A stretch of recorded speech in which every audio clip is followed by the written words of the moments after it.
Elon Musk's SpaceX has built the Crew Dragon primarily to carry astronauts to the International Space Station. It was developed as part of NASA's plan to hand over space station flights to American companies, after years of relying on Russian launches. In this video we will see an overview of Crew Dragon. The entrepreneur achieved that ambition on Saturday, May 30, 2020, when the Crew Dragon spacecraft carried NASA astronauts Doug Hurley and Bob Behnken into orbit for a rendezvous with the space station, or ISS. It was the first crewed vehicle to fly from U.S. soil since the retirement of the shuttle in 2011. Crew Dragon is now making routine visits to the orbiting outpost and, as of September 2021, is also being used for fully private missions that carry amateur astronauts to orbit. Musk's vehicle evolved from an earlier spacecraft, called Dragon 1, which has launched 20 times on missions to deliver cargo to the ISS.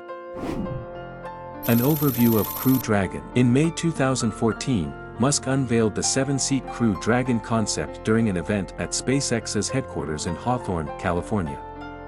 It's a capsule design, like the Apollo command modules that carried astronauts to the moon.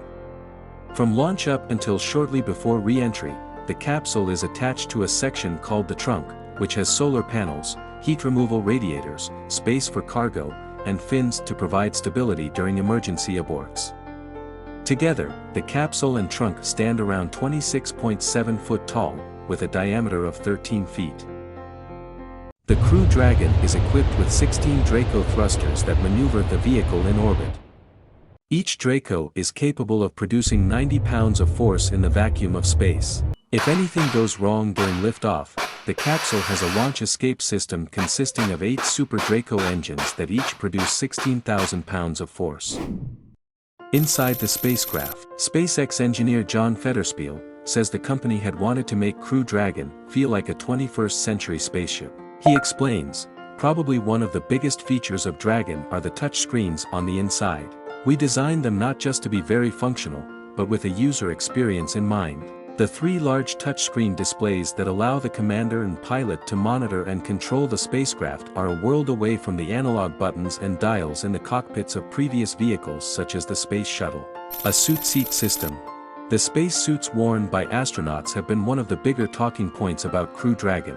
The sleek, customized outfits contrast with previous designs, but their main purpose remains the same: to protect crew members from depressurization, where air is lost from the capsule. Crew Dragon has 3 different seat sizes, with foam that's molded around the astronaut's body to make the journey to and from space as comfortable as possible. When the astronaut gets ready to strap in, they plug an umbilical line from their seat into a port on the right thigh of their spacesuit. The umbilical provides the suit with life support systems, including air and electrical connections. Getting to orbit. The Crew Dragon lifts off from Florida's Kennedy Space Center on a version of SpaceX's Falcon 9 rocket that's been adapted for astronauts. In the event of an emergency on the pad or during the climb to orbit, the launch escape system will fire to propel the capsule and its crew away from the rocket. Parachutes are then deployed to bring the astronauts down safely.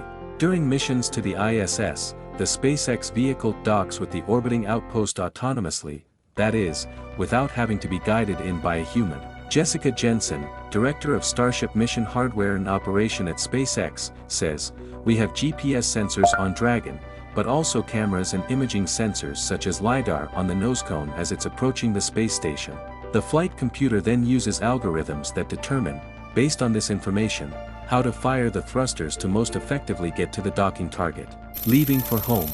When astronauts are ready to return home from the space station, Crew Dragon first undocks and then performs a deorbit burn with its thrusters. The vehicle's heat shield, located at its base, must survive temperatures hotter than the surface of the sun as the craft screams through the atmosphere at up to 25 times the speed of sound. The material used in the heat shield is ablative. It slowly burns away at high temperatures to carry away much of the extreme heat. Finally, the Crew Dragon splashes down in the Atlantic Ocean, 450 kilometers off the coast of Florida, where recovery ships will take the astronauts to safety and retrieve the capsule. Energy Tech Inside.